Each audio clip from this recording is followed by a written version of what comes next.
Welcome back, Crammers, to question 6. Here's the first four terms of a number sequence. Write down the next term in the sequence. The difference between 8 and 4 is plus 4.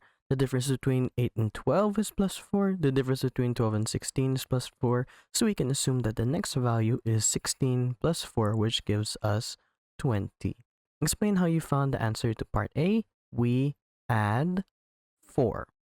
Find an expression in terms of n, the nth term of the sequence. To find the nth term, we simply subtract the difference. So here we have plus 4 again. And we simply subtract 4 from 4, so we get 4n plus 0. Because 4n, the n is the nth term of the sequence, so every time we multiply it, we receive the next value. For example, 4 times 2, the second number in the sequence, gives us 8. Now, since it's plus 0, we don't have to write the 0. We can just write 4n. Thanks for watching. Cram, then scram.